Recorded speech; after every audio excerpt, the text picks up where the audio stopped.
Excelsior! Hello, everyone, and welcome to episode 17 of Excelsior here on JoyClicks. I'm your moderator, Christian Buckley. Joining me is my co-host, Jack Martin. Did you just call me Blob? That's my introduction for the day. Thanks for having me. Happy to have you here. Yeah. Who said that in Origins? Man, it's been years since I've seen that movie. I don't remember the character's name, but it was a big guy. Was it Blob? It was that makes so much sense. It was the Blob because Wolverine says something about he says Bub, and then this guy's like, "You just call me Blob." Yeah, like, I thought that was his name though. I don't think it was. I think that's how he got the name, and that's why that movie's so bad.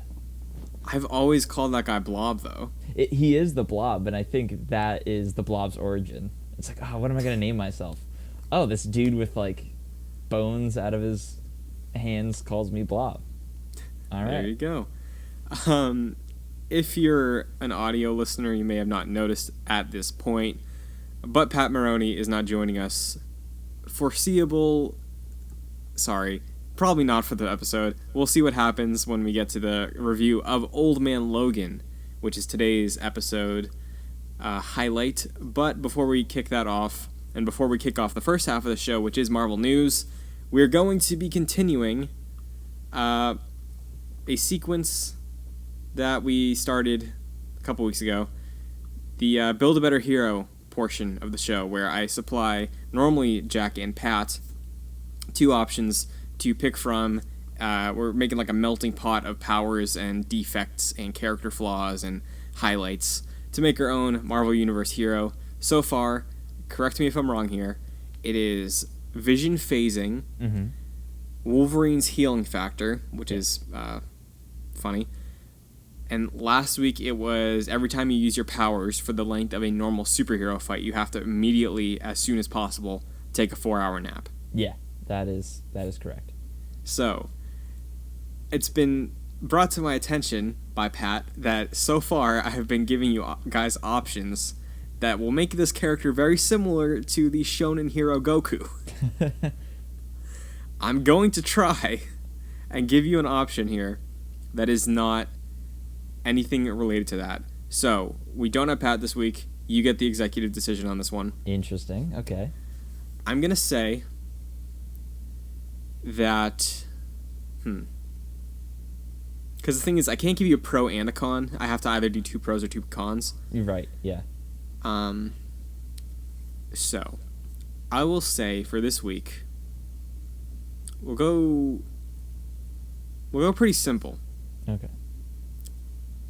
Cape or no cape on the outfit? Definitely cape.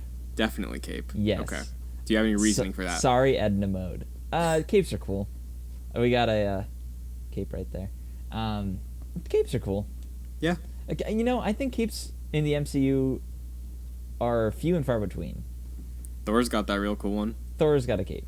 Right. Vision copied him. Vision also got a cape. Yeah. I'm trying to think of others who have capes. Maybe Valkyrie. Yeah, she has one. Scarlet Witch has like that trench coat cape, kinda. Kinda, yeah. More like a cloak. That's more, yeah. I guess. But Doctor Strange. Traditional capes are few and far between in Marvel. Yeah.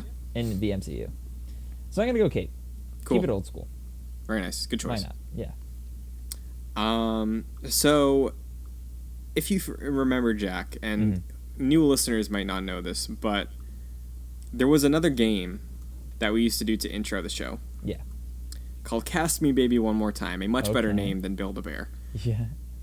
Build-A-Bear. Where we pulled a name out of a hat. It was a Marvel character that hadn't been cast yet, and we had to cast that character. If you're interested in seeing what we did, there is the first couple minutes of every episode leading up to Endgame. We did that. So today, we're doing 2 bonus segments, because this one is a little news story that's going on right now. It's the hot button topic that Kevin Feige has had several extensive discussions, potentially one-sided discussions, trying to get Keanu Reeves to join the MCU. I believe the quote from an interview with comicbook.com when they asked him about Keanu being approached for MCU films. Kevin Feige said, "We talked to him for almost every film we make. I don't know when, if, or ever he'll join the MCU, but we very much want to figure out the right way to do it." So, first off, I'm assuming you, like most sane people, is a fan of Keanu Reeves. Oh yeah, I stand Keanu Reeves. Yeah, he's a great guy. Yeah, definitely. Such classics as The Matrix, Point Break, Speed.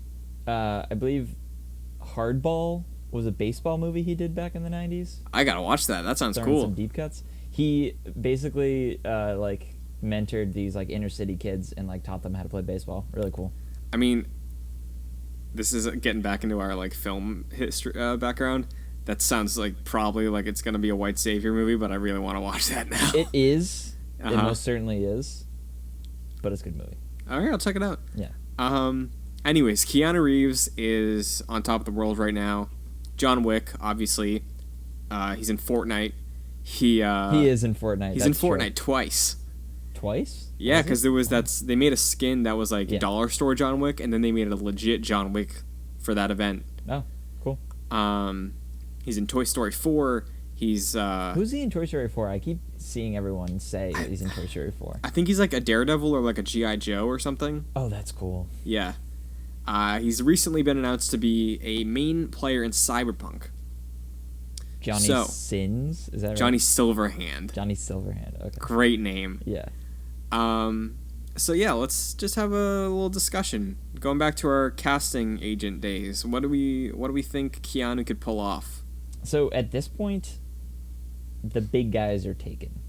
Yes. Except for X-Men and Fantastic Four. I don't think he would make sense for anyone in the Fantastic Four, from my knowledge. Reed Richards doesn't make sense to me. Johnny Storm. He's gonna be like a young hothead. Yeah, that doesn't make sense. Like a Zac Efron more than a Keanu Reeves. The Thing, absolutely not. Yeah, no. But X-Men, maybe Cyborg, but I don't think I'd see him Cyclops? as a Cyborg. Or sorry, yeah, Cyclops. My apologies. No. Well, it's interesting you said Cyclops because immediately my first response, and I tweeted this, and I kind of want to see it happen still, is Wolverine. I agree with you wholeheartedly on that. Because he's got that ageless thing going. Mm-hmm. We've seen like his extensive training for John Wick, and just seeing that Rampage in a more melee focus, I feel like could be really cool. Yeah. He's pretty much as tall as Hugh Jackman, so that kind of tosses out the Wolverine shortness that a lot of people like to bring up. Mm-hmm. So Wolverine, I think, could be cool. Cyclops was one that came after also, because I was like, I feel like if they tackle the X-Men, or when they tackle the X-Men, they might want to give Cyclops the Captain America treatment.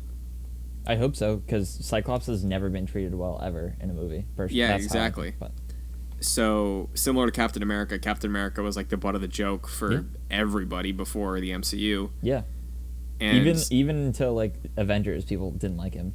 Oh yeah, I don't even really like Cap in the first Avengers movie. I like him in his movie, but in the first Avengers, it's like he's very, very cartoony. Yes, he's playing like a caricature of himself. Exactly. I feel like most people did in the Avengers, but for sure. I think with any role that Keanu does, it's going to be more serious.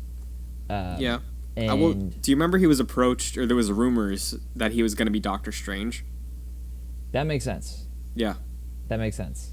But, alas, it is Benedict Cumberbatch. I can see him definitely as Wolverine. Namor, I don't know anything about him. Yeah. But that's a big one, I feel, that's left. So, I know with him, he like bounces back and forth between hero and villain. Kind of. I think he was a boss in the original Ultimate Alliance, now that I'm thinking about it. Mm-hmm. But yeah, I could see, like, he's got that commanding presence, Someone I think he could also play, which was probably going to be one of my Twitter choices if I had to stake a claim on one. I thought it's within the cosmic side of things, and specifically the Fantastic Four. I think he could be a real cool Silver Surfer. But, like, something like that, like, if Keanu does enter the MCU, I would want him to be someone who's gonna stick around, you know? Yes, definitely. They've had some issues with characters that were amazing and only stuck around for one movie, namely Michael B. Jordan Yeah. with Killmonger. That character should have stuck around for a lot longer, I think. But I think with Keanu Reeves, I think he's kind of the only guy who could take over Wolverine. And what I mean by that is Hugh Jackman is just, before Robert Downey Jr. did Iron Man, he played Logan more than anyone had played a role, I think, ever in Superman history, and definitely one of the longest in film history for sure. So that's a tough role to fill, and I think Keanu Reeves is, with people loving him so much, like it's almost like a meme to love him nowadays. I feel like he's kind of the only guy right now who could step in, and people would appreciate that. Yeah, and I think the Wolverine discussion is appropriate, not only because of what we're going to be talking about later, but I just think he has that presence to him where the name Keanu Reeves and like his presence and history as an actor has some weight to it, similar to like some of the, not like the top tier casting that Marvel's done in the past, but more like closer to a Robert Downey Jr., where it's like, oh hey, they got him to lead something now. Not on the scale of like a Michael Douglas casting or I almost called him Nick Fury, a Samuel L. Jackson casting, but like close enough where he has a presence that he carries into the movie. So I think having someone like that be Wolverine, and having Wolverine take a different role in the MCU version of the X-Men, comparing it to the Hugh Jackman version, I think would make a lot of sense, because again, I don't think they're gonna make it the Logan show this time around. What I hope is that it's more like the Iron Man Captain America dichotomy that Robert Downey Jr. and Chris Evans had with Cyclops and Wolverine, because that's what it's supposed to be like from my understanding in the comics, that they have more of a back and forth where Cyclops is the leader, similar to how Captain America is, I guess, like the leader. But people look up to Iron Man and people look up to Logan in that kind of way. Yeah, I agree. I think that's a good comparison to make, because like right now, at least with the Avengers, there's no immediate comparison to fill those shoes, you know, and I think it looks like that's what Far From Home is going to be dealing with a bit, as far as filling that void. And we've talked about it in the past, like there's debate on when the X-Men are going to take their stand in the MCU. Recent reports make it sound like it's going to be sooner than that original 5-year gap that was brought up a couple months ago. I feel like we got another phase. Really? You still think we're a little ways out? I think we'll get teased a lot in this phase, but I think maybe at the end of this phase we'll get something. Yeah. I'm curious too, because I see a lot of people, and specifically when I say people, I mean like bloggers or insiders, be like, hey, there's a chance that they use Disney Plus to introduce the individual X-Men and then bring them in for an X-Men film. So like, maybe, I don't know, I just want to see Keanu Reeves be Wolverine and like messing people up with the claws. Yeah, that'd be awesome. So, you know, another person I've seen people say could be Wolverine is Tom Hardy. Interesting. But as we know, Tom Hardy is already playing a Marvel character. Yeah. With Venom. That's true. And we're talking about casting. We were just talking about Far From Home. This is something I thought of the other day that I want to like just throw out there and see what you have to say. I haven't thought about this at all until probably like 3 days ago. Do you think there's any chance that there is a tease or a post-credit thing teasing Tom Hardy Venom? So let me like explain. I'm not necessarily saying like a direct reference to the events of that film, but maybe like Tom Hardy, and it's not explicitly said who his character is, but it's like, oh, it's Eddie Brock maybe? Yeah. Like something like that, where it's like, hey, we're going to try this out. Worst case scenario, we kind of just retcon the events of that movie, or like just reappropriate it, because like, man, I feel like Tom Hardy again is one of those names that just having in the MCU after we lost Robert Downey Jr. and Chris Evans would elevate just the investment in these characters. I think it could be done because Sony obviously owns the rights to Venom, and they have this weird partnership with Marvel with Spider-Man. Yeah. So theoretically, it could be done because I think technically, Spider-Man: Far From Home is a Sony movie. It's a Sony production, I think. Yeah. And it's being distributed by Sony, I think, but it's being produced. Like, I don't know the extent of it, but I think, what's the guy's name that directs it? It's the same guy that did the first one. That did Venom? No, that did Homecoming. Oh. John Watts. Yeah, John Watts. I was going to say Mark Webb, but... Yeah, like, I feel like Kevin Feige and John Watts have more of a back and forth, probably, for making these movies than John Watts and Amy Pascal. Is she still at Sony? Pascal. Yeah. Right? Yep. So, and then there were all those reports about Sony really wanting Venom in Spider-Man 3. I think it could happen. So, because the thing is, like, I remember all those reports, and I was like, oh, we'll see. But, like, I feel like Spider-Man 3 is probably, 1, closer than we think, and 2, probably going to get teased at some point in this movie. Yeah. You know? I hope so. I don't, like, I guess it's only been 2 years. Wow, since Homecoming. It feels longer. Yeah. But I like Spidey movies. Me too. Just keep going. I think it could definitely happen. It would make sense, like, they didn't set up a world in Venom that couldn't take place in the MCU. Exactly. That's the thing I walked away from Venom with. It was like, oh, they made I know exactly why they made this take place on the West Coast. Because there's no, I can think of, outside of Tony's Malibu home, there's no West Coast Marvel content in the MCU. Right, San Francisco. But we didn't see anything from that. Like, right. You can have anything take place in any city and really kind of have no reference. If it took place in New York, then Avengers Tower would have to be there. But I think I want to rewatch Venom, but like there's something you can do with the way they set up this version of the character where I think the symbiote having that like consciousness that was represented and wanting to stay here because he's a loser on his home world.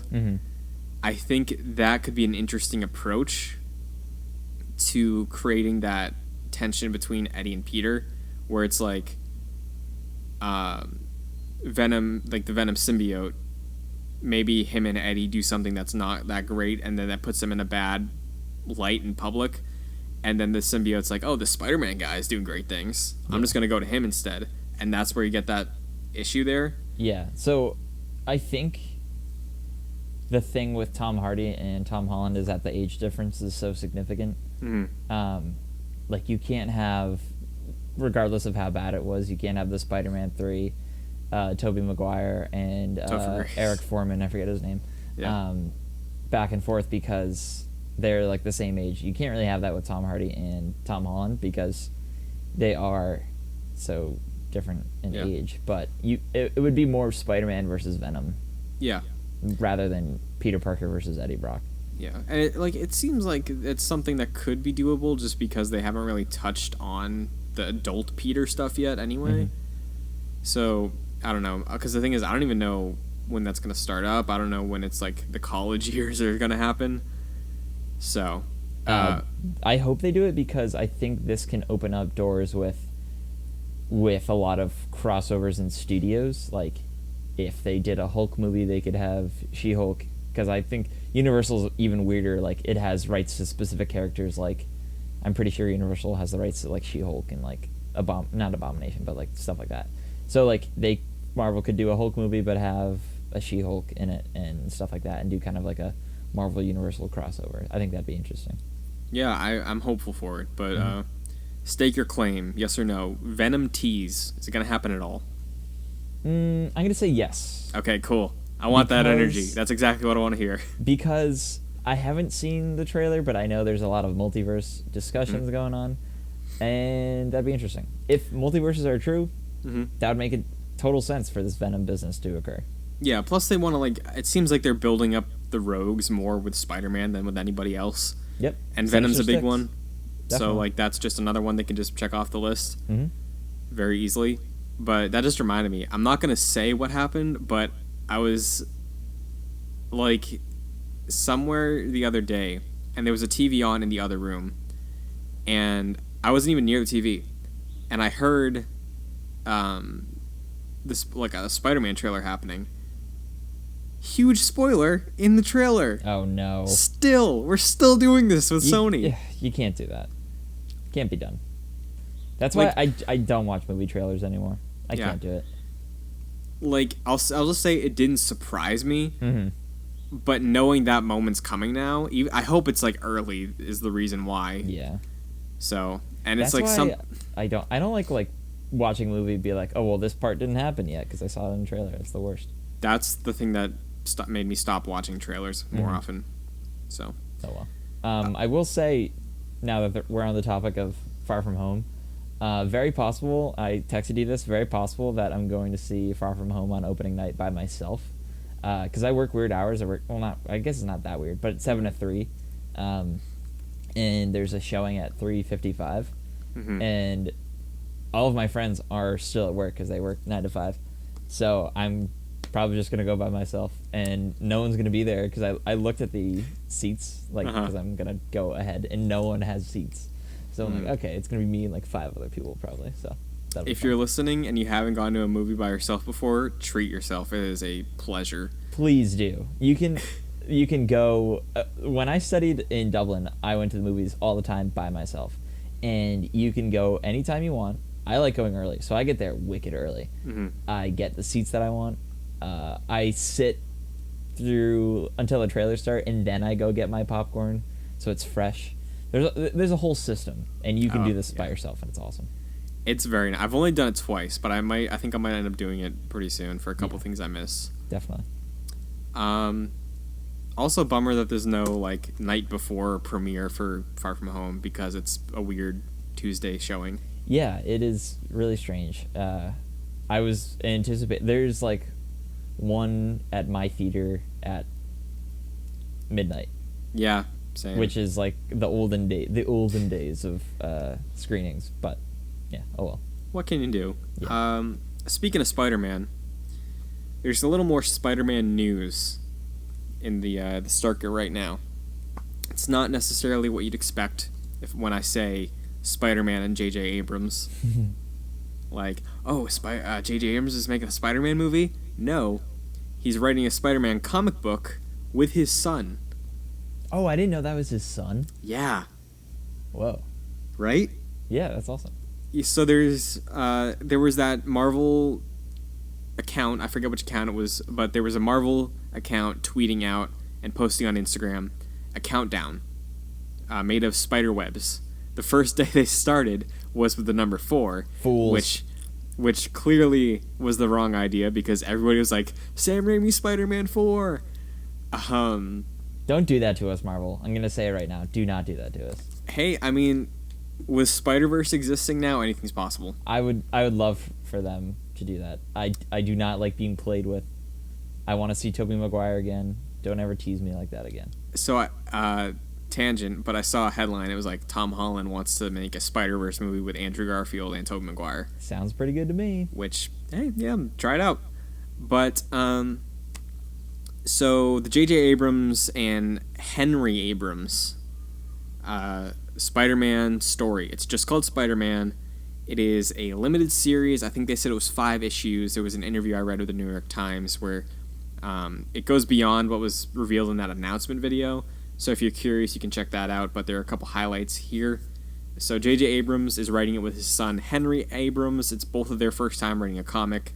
His son is 20 years old, which I didn't expect.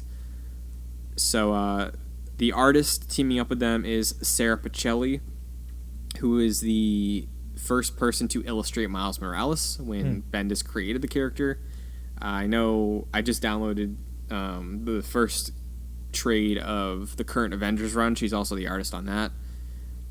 And a little bit of info about the story. Abrams like specifically called out that it's a different way to tell a Spider-Man story. Not sure what he's meaning there, but like people say that a lot for a lot of things. Mm-hmm. So what we do know is they're introducing a new villain called Cadaverous, which is a cool name for a villain. Oh yeah. Who will cause problems for Spider-Man, his alter ego Peter Parker, and his beloved Mary Jane Watson in a 5-part series arriving in September. Cool. Very cool. But I wish he was making a movie. That's the only downside to this, is JJ Abrams Spider-Man. Oh, well, still cool. Yeah. Definitely still cool. Very excited to read it. But would I love to see a JJ Abrams Spider-Man movie. Yeah, I saw somebody quote tweet the announcement, and they were like, okay, now give him the X-Men or something like that. Which, yeah, JJ is like pretty on fire right now. It's cool to see him branching out to something smaller like this. Definitely. And the interview read that it's mainly something that Marvel had approached him in the past to do, but because of conversations he had with his son, he's like, hey, this seems like something fun we could collaborate on, and I want to give him an opportunity to do something like this that he's interested in. And his son acknowledged several times in the interview, he's like, hey man, I know I'm like very privileged to do this, and he wants to use it as a platform to, like, this is his debut, then he wants to do something by himself after that. So I'm curious to see how it turns out. I'm not super familiar with lots of Hollywood people writing comics. I know Joss Whedon wrote X-Men for a while, but that was before he broke into films. Not familiar with any other major people, though. I'm not familiar with Hollywood people, but I know Gerard Way of My Chemical Romance wrote... pretty sure he wrote The Umbrella Academy. He did, yeah. And he also created Penny Parker. Oh, really? Yeah, he created Penny Parker from Spider-Verse. That's cool. Yeah. I forget, like, what issue that was in, but yeah, he created that character. Well, damn. That's pretty cool. Yeah, I like people branching out and doing stuff that they're not known for. I think it's pretty interesting. Yeah. And especially if they do it right, and I think JJ Abrams can do it right. Yeah, and, like, seeing things like this always gets my mind racing of, like, oh, I'd love to see this person tackle this thing, or this person try a movie of this, that since they write the comic. And yeah, we've talked about this a lot, but, like, give somebody who's real good at horror a shot to write Doctor Strange. Definitely. And I'll be all over it. Yeah. So. But that is going to do it for news this week. We are going to take a quick break, try to contact Pat, but when we come back, we will be reviewing Old Man Logan, the critically acclaimed graphic novel, which took me forever to read.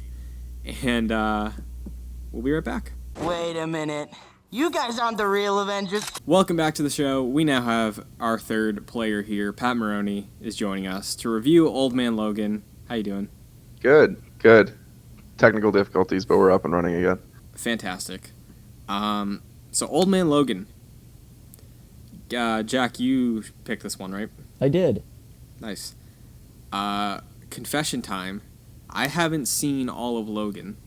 What? I know. I haven't even seen Logan. What? So if you wanted to do Logan comparisons, that's all on you. Okay. Jesus. I know. Wait, why? Why, guys? Because the thing is, it came out at a bad time, and nobody wanted to go see it with me, and I didn't want to go by myself for that weekend. Oh. And it just never happened. So I saw part of it on TV one time. I was like, oh, this is good. I thought I had it on Blu-ray. I'd let you borrow it, but I do not have it on Blu-ray. I keep tweeting that it is a perfect movie. Is that true? No, it's not, but it's amazing. Well, the thing is, I really like... I know this isn't what we're talking about, but I really like the Wolverine, because that was James Mangold also. Yeah, Wolverine's awesome. People should talk about that more. Is that the one with his brother in it? No, that's Origins. Okay. The Wolverine is when he goes to Japan, and he loses his healing, or his adamantium? I think he loses his healing. Okay. It's real good. Yeah. I haven't seen any of the X-Men movies, really. Just watch First Class, Days of Future Past, and the Wolverine. You'll be good. Okay. And Logan. Yes. And sprinkling Logan, too. Yes. Yeah, definitely. right. So, Old Man Logan. I've heard very good things about this. over my years being a Marvel fan on the internet. I never read it, don't know why, but I really enjoyed it. Yeah, this, I'm not surprised at how much I enjoyed it, but I think this is one of the more enjoyable ones that I've read so far because it was so different. Yeah. The thing I loved about this was that it was set up in a world that was already established, and I love when stories do that and they don't immediately start telling you what the world is about. You kind of just have to learn through dialogue and through panels and stuff like that, and this book does that so well, where especially Hawkeye will like say something and it's like, oh, that's how the world is now, and now we know. That was also one of my favorite things about the book. I thought the world building was incredible because, like you said, it's just like alluded to, and it's like it feels lived in. Mm-hmm. The same way when you watch the original Star Wars, and then Obi-Wan has that 4-minute speech about the Clone Wars. It's like, oh, this place has a history. Yeah. So I loved that about the book. I love the world they set up because where everything took place, like, it wasn't relying on the gimmick of it, of like, oh, hey, wacky alternate universe. It was doing something that I haven't seen Marvel do before in almost any medium that I've seen, at least. Like, I know there's stuff like this out there that exists, but I haven't been exposed to much of it yet. So seeing this was awesome. I love the way they presented everything, like you said. Lots of Mad Max vibes. Very Mad Maxy, yeah. 2015. And it makes me want to look more into the weird Marvel offshoots. Yes. That's what I like particularly. It's intimidating for me to jump into like an issue or a series that has already been running, because I think like you kind of have to go back or whatever. But with something like this, it is just so set by itself that it's so easy to jump into. Yeah. And I think that makes for something more enjoyable, personally. Yeah, the background information kind of seems like very distant background. Mm-hmm. This analogy is going to suck, but it's like the story's on a boat and the background is a shore. Okay. Does anyone get what I'm trying to say? Yeah, no, I hear you. Yeah, I get you. It's interesting we touched on that, though, because I feel like looking at everything we've read so far, I think the things that we're liking more are the one-offs. Yeah. Because with the two like ongoing events that we read so far with Civil War 1 and 2, a lot of it comes, like, a lot of doubt comes in of like, well, like, we don't know the context of what was happening here, and these events played out more in depth through all the other Marvel comics going on. You got to see like Spider-Man's perspective more in the Amazing Spider-Man. You got to see the X-Men perspective from their book, and the Civil War like collected that we read was just the event issues, I guess. So being able to just jump in with something like Spider-Man Blue or Vision or this that is a dedicated, no, this is a story we're telling only through this, I think is another reason why I really liked it, but a lot of it does fall to the world, I think, for me. Definitely. And another thing about this that we rarely see in any sort of, I mean, I guess recently with Infinity War, but with any sort of superhero story, is that the bad guys won. Yeah. But even more so than Infinity War, they won, and even after this book, they still rule. They're still winning. Mm-hmm. And it's their world, and it's the heroes that live in it, the ones who survived. Yeah. It's also cool how, like, it's assumed that heroes are doing bad things to go by. Or, Yeah. like, they're committing, like, when Wolverine, when they were doing that delivery, Wolverine thought it was drugs he was helping Hawkeye move. Mm-hmm. Mm-hmm. And he said, like, don't remind me of how far I've fallen, something like that. Yeah.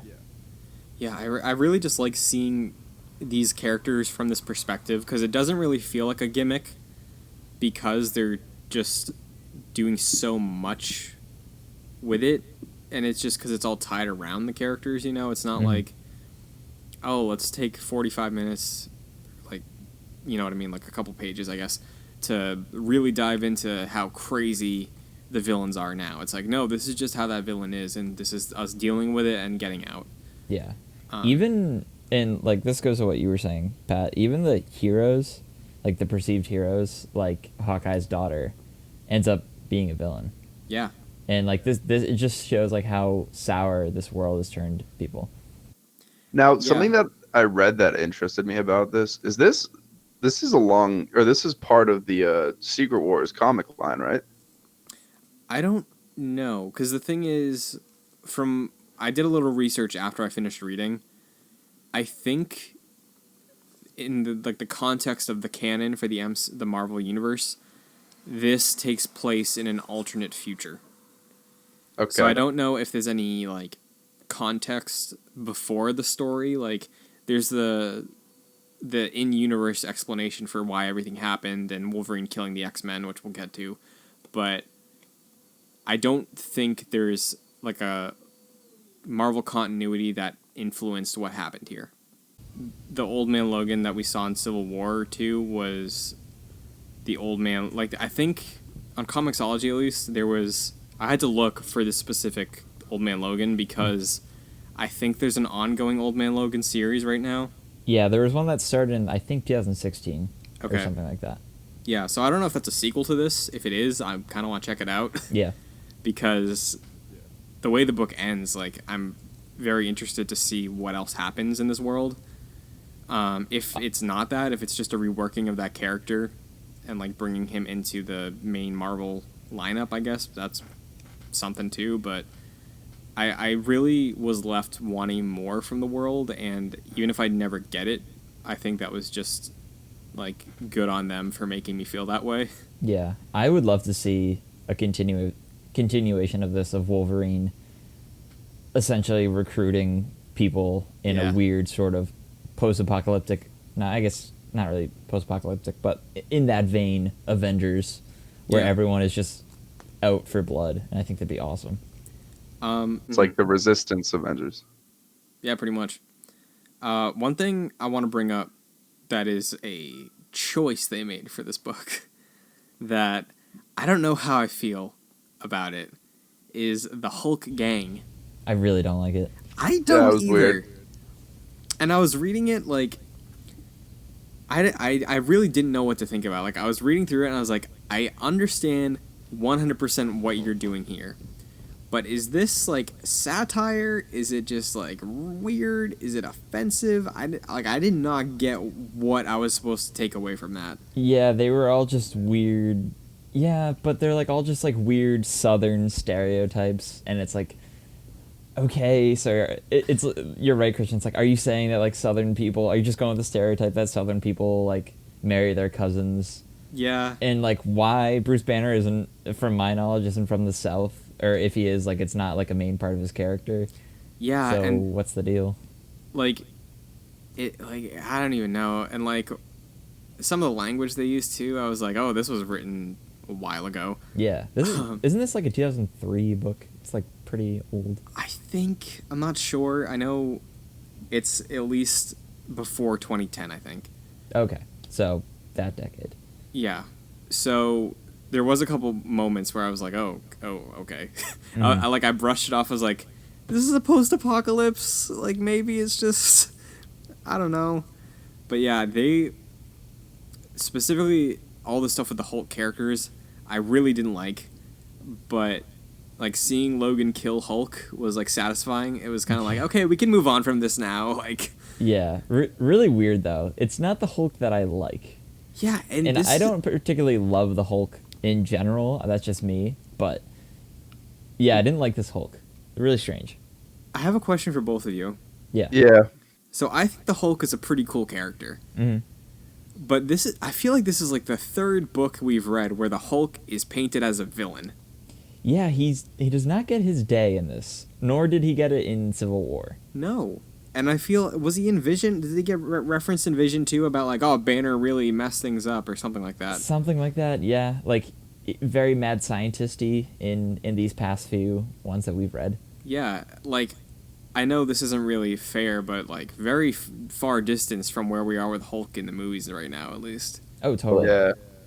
But Especially like Professor Hulk and quirky Ragnarok Hulk. Mm-hmm. yeah, like I thought of like the Warrior Hulk and like Dabbing Hulk when I saw him being like, oh yeah, I gotta repopulate the Earth with the Hulk. So I was like, oh my god, dude. Really strange. So It was. What did you guys think about Mjolnir being a tourist destination in a post-apocalyptic world? Very cool. I had a little beef with the fact that there was a tourist destination in the apocalypse, but I still thought it was a cool little tie-in to make that like a spot.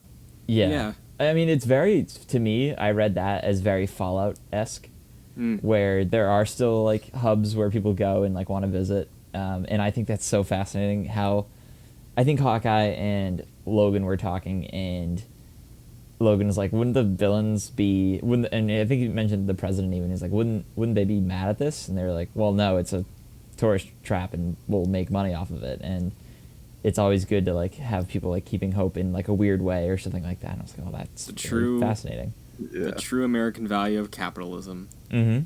Survives the apocalypse. So let's get more into the weeds, I guess, with this. Again, Jack, I know I did a couple Google searches about comparisons to Logan, where it's like road trip with an old companion. In the book, it is Hawkeye and Logan. In the film, it's Professor X and Logan. Right. Which I think, I mean, I really liked it in this book because it kind of made no sense, but it was awesome. Mm-hmm. In the movies, it makes more sense, I think, with Professor X. I loved the relationship between Hawkeye and Logan, and it's something that I never would have considered. Mm-hmm. But they have this like back and forth and like kind of relatability with each other, where it's not something I take away from other versions of these characters, but I really thought it was like charming and carried a lot of the book. Yeah, they're very in this world very like anti-hero-esque. Like, it's not Captain America and Spider-Man who have such, like, rigid morals. Yeah. Like, these two characters are definitely, like, in the gray. And I think it's cool how they interacted. Yeah. I really liked seeing Hawkeye presented the way he was. And I really liked that moment of him getting, like, offended that they didn't come for him. Mm-hmm. He was like, oh, did they think it was because I was like, I used to be an Avenger, or I wasn't good enough to be hunted like Captain America or Iron Man was? Yeah. That was cool, and again, it just fleshed out how this world exists now, and like, Pat, what you said about Mjolnir being a tourist attraction, just, it's funny that the heroes that survived it were the ones that were kind of not fully like shining armor heroes. Like Hulk made it through, Wolverine made it through, Hawkeye made it through, which I thought was interesting. Mm-hmm. I also thought it was cool Hawkeye's death. Yeah, that was pretty awesome. Yeah, it was very unceremonious, and I dug that because it made sense for this. Yeah, he was just like, tank's empty. Yeah, I feel like everything in this world is like purposefully unceremonious, like what you're saying, Christian. Yeah. Just because like that's how it is. The villains won, so death is death, and you'll have to get used to it. And it's really messed up. One of the things I also really dug about, again, the way they presented the world that we were talking about earlier and the villains winning, that panel of the U.S.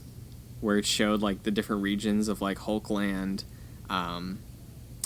Kingpin's, I forget what it was called. It was Kingpin's place, and it was like formerly belonged to Magneto. Yep. So again, it was fleshing out that history and seeing how the villains would, like, if they won, if they would split up the world or something like that. I thought that was really cool. Yeah, that's fascinating. I love in semi or post-apocalyptic stories, like the backstory, like especially in something like The Last of Us, I'll always like look for like maps or like things that talk about what else is going on in the world, how this affected other parts of the world that we're not seeing. And I think that map, that it showed up marking their progress in each issue. And I always looked at it because I was like, oh, what's going on? What are these towns? Like, it was at Ant-Man Falls or... Pim Falls. Pim Falls, right. Yeah, Pim Falls. And I think Hammer Falls was Las Vegas, right? Yep. Yeah, really cool. Yeah, it was a fun ride, I guess. And like, again, seeing the remnants of the great all-star heroes, the fact that they were cruising cross country in Spider-Man's buggy, It's like, hey, he's not using it anymore. He's dead. Right. So we're just using that. Yeah, I really liked seeing this adventure and the way that it just wasn't. They never made it feel like it was a big deal, which I appreciated. Yeah. It was very matter of fact. It was very matter of fact. And I think that goes along with just like the way the world was in that story. And I think it made so much sense. It was life and death in the literally most personalized way. Mm-hmm. Yeah. Like, it wasn't like the life and death of the country or the world. It's just your life and death. For everybody, yeah. Yeah. Speaking of the inciting incident of this apocalypse, which we get a flashback to. We get teased a couple times, but Wolverine killed the X-Men. Oh, tragic. Loved that scene. So the best part about that is the build up to it, because you know something bad happened, and throughout the entire series he'll say, I won't pop these claws, and I haven't done so in how many years did he say? 20? 50? 20 years, something like that. Yeah. Well, it's a 50 gap between the event and when the story takes place, but I think he might have said 20 years, so there could have been something else before then. Something like that. Yeah, it's been so long. And it's like, well, why didn't he? And then we find out, it's like, wow, that was so fulfilling and so tragic. Yeah, and the payoff for that was great, because something that, like, bothers me sometimes in media, not just superheroes or comics, is like, that's not who I am anymore, kid. But, like, this felt earned. Mm-hmm. So. Yeah. Well, because he murdered everybody. Yeah, exactly. Yeah, he killed his family. That's how you earn not being someone anymore. Yeah, it was brutal, too. Mm-hmm. Like... Yeah, sorry, you continue. I was going to say it caught me off guard, too, because there was that first panel when the villains showed up, when they were saying, like, oh, this distress signal, and then Jubilee, like, her head fell through, like, a pike in the ground. I was like, oh, man, okay. Yeah. But that isn't even how she died. Mm. So. Do you know what was... It reminds me a lot, I hate to be the DC guy again, but Old Man Logan's story is very similar to Superman's and Injustice. Except the way it tails off is a bit different. Have you read or played any Injustice? I played Injustice 1, and I liked the story a lot. And, well, no, I played both, actually. I've seen the story in both, and I love that story. Yeah. Well, it's just like the killing one of the most precious things to an individual by their own hands on accident. Like, yeah. that was... I love that kind of story. Yeah, me too. And I thought it was handled well. I also love, like, this is going to sound weird. The story when, like, the death of a family is involved is so much more real. Yeah. Like, the fact that Old Man Logan's kids and wife got killed. I wondered why they didn't have a story, and then I found out it's because they just killed him. Mm-hmm. Yeah, like, the end of Logan, or sorry, not the end of Logan, the end of Old Man Logan, when he sees his family there and just going on a rampage, it made me feel like I was watching a Nicholas Winding Refn or David Fincher movie. Like, the moment when the protagonist just snaps, I was like, oh, this is a cool path they're going on. So... Wait, hold on. What was the last thing that happened? The last thing? Yeah, the last thing. Like, the ending. Yeah. Or, like, the last conflict fight thing. Yeah, last conflict or fight. So the last conflict was when he destroyed and murdered the entire Hulk base. He sent the guy with, like, the car full of C4 and the bomb in his mouth and blew up the Hulk compound, and then the Hulk ate him and he cut him up on the inside. And then he left with the Hulk baby. Yes. Yeah. Okay, I read the sequel. And I'm happy I didn't talk about that. There's another part. Well, so that's not the end of the book, though. Oh. The end of the book is when Logan returns to his family's place and he buries them, and then I think Donovan was the guy, right? Mr. Donovan, his neighbor. Mm-hmm. Yeah. He was like having his back and forth, and he was like, it was revealed that he had the Hulk baby with him, and he was riding off in the sunset. Okay, there's a whole nother set that I read. Interesting. Yeah. You didn't see an opening scene with a poker table involved, did you? I didn't. No. Okay, yeah, then I'm happy I've been very cautious in what I'm saying, because I could have just ruined that off. All right. Well, yeah, if that's a straight up sequel, then I'm probably going to check that out, if I'm being honest. Definitely. It's good. Yeah, that's cool. Yeah, I would like to see more of this world through this perspective. Because another thing, too, was, like, I've always liked Wolverine, but I never thought of him as, like, a leading man outside of Hugh Jackman. Mm-hmm. But seeing this and, like, just seeing how timid he was until the breaking point was, again, an interesting way to show us the world that he's in. I would like to see this world from another character's perspective as well. Because, like, they're at, like, Daredevil and the Punisher. I don't know if it was Matt Murdock and I don't remember the Punisher's Frank name, Castle. but yeah, Frank Castle. I don't know if it was them. I read it was them, but I read it as them, but I didn't know if they were imposters or whatever. But I would love to see, like, characters that still survived, like Hawkeye survived, and I'm sure some other, like, low tier characters survived. I'd love to see, like, how they deal with that as well. Yeah, I would too, and I would want to see someone with different morals, but like again, I don't know who survived.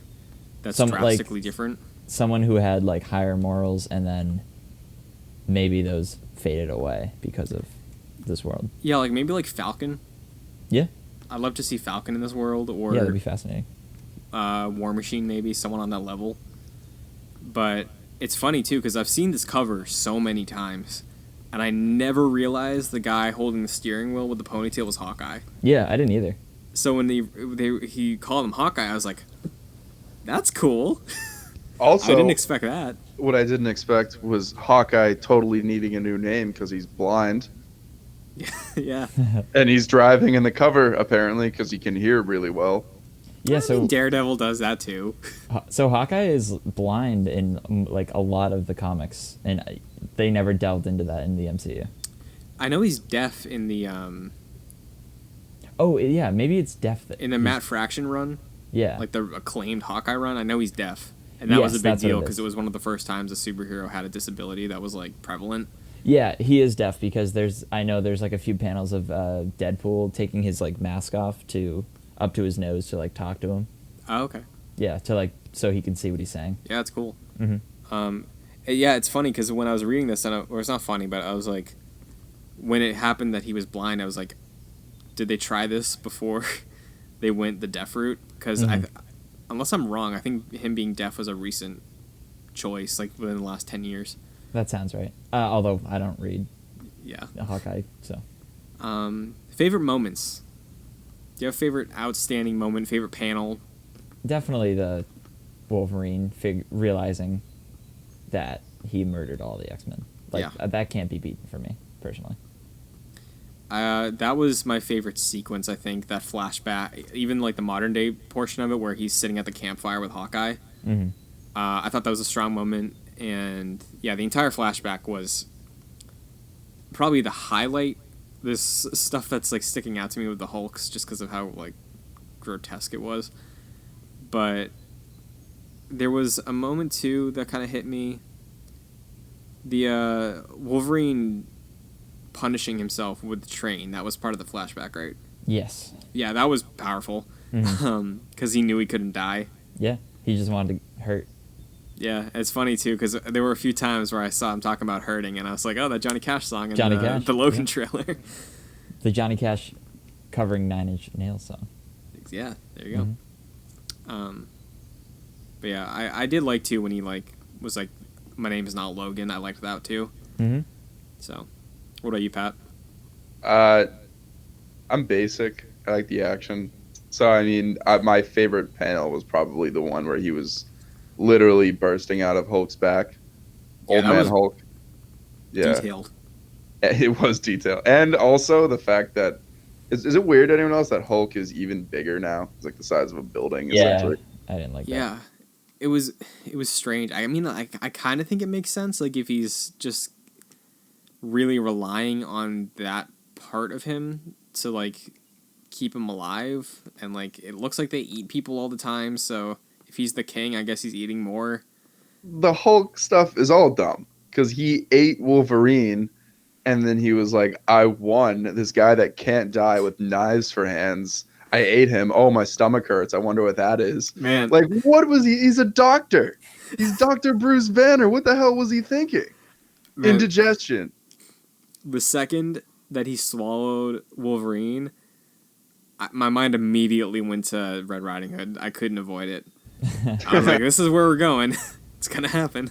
My mind went to the Clayface mission from Arkham City. Oh, true. Oh, yeah. Yeah. Very cool. Do you guys have any closing thoughts before we put a score on this thing? I just liked how set apart it was from everything, and I appreciate that more than anything in comics. This is very much like a graphic novel, and I appreciate that. Mm-hmm. Yeah. Ditto. I don't think I can add anything more than that. Pretty much hit it on the head. Yeah. I enjoyed it a lot. It's one of my favorites we've read so far. I don't know where I'm going to place it specifically, but there was a lot I liked. I'm familiar with DC doing stories like this where it's like super separate, but again, this was my first experience with a Marvel story that goes this weird, crazy route, and I thought they handled it incredibly well. Gripes about all the Hulk stuff aside, I really had a good time with it. Definitely. So, also read it all in one sitting. Yeah, I did too. Yep, same. Well, actually, no, if you don't count the second part that I read, thinking that we had to do that too. I did those two in two different settings. All right. Do you remember? So, is the one that you read like just the ongoing series? Yeah, from what Okay. I understand, it seems like it is because Baby Hulk is there. Okay, I want to check that out then. I'm curious. It's not so much that issue is the main reason why I asked, is this tied in with Secret Wars? Gotcha. Okay. Yeah. Well, very cool.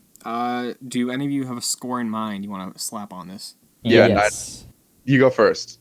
I was gonna say I think we're about the same, 9.5. Yeah, I was going to say 9.5 too. Yeah. I was floating between an 8.5 and a 9, and I think I'm gonna go 9 because I really liked it. The Hulk stuff is keeping me back from a 9.5, but I really enjoyed this book a lot. Mm-hmm. So, you guys win. We round up because we're on a 20-point scale. You can't see it. That's a 9.3, so a 9.5. Cool. Old Man Logan, 9.5. Good book. Yeah, so next week, if you're curious about what we'll be reading and reviewing, getting close to Spider-Man, it's going to be another movie review, but we will be doing a couple more comics before then.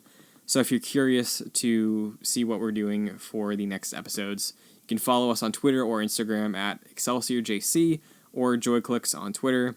Would either of you like to plug any content you're working on, or just your Twitter account, or anything else? I'll plug the fact that a week from now we'll have the news about the new deleted scenes because they're re-releasing the movie. I don't know if you guys already talked about that already. We did not talk Sure. about that. Really? Yeah, I'm excited to see those because I'm hoping someone's just gonna record them on their phone and put them on YouTube, so I don't have to go to see it again. Probably. So, I saw Endgame the third time the night before they announced that. So I guess I'm going to fourth. That's the thing. I don't want to spend money on 2 movies in 1 week because Spider-Man comes out 4 or 5 days later. Yeah. So. Bad timing, honestly. Really bad timing. But yeah, I'm at the P Moron on Twitter, and I've been citing a project for a while, but still working on it. So I don't really know what I want to do with it yet. TBD. You can follow me at Fascinated Jack on Twitter and Instagram. Very cool. You can follow me on Twitter at Chris and Buckley. Like I said, if you want to follow the show or any other content on JoyClicks, if you're watching our faces, you're either on the channel, or you can follow at JoyClicks, I think everywhere at this point. And if you want to listen to the audio version of the show, it is available on Apple Podcasts, Spotify, and I'm pretty sure any other podcast service that you can access. So There's really no other podcast service. yeah, I mean, I get analytics through Podbean for other podcast services, which I've never put an effort into posting on, so I guess it's available there. Maybe. So yeah, until next time, Excelsior. Excelsior. Excelsior.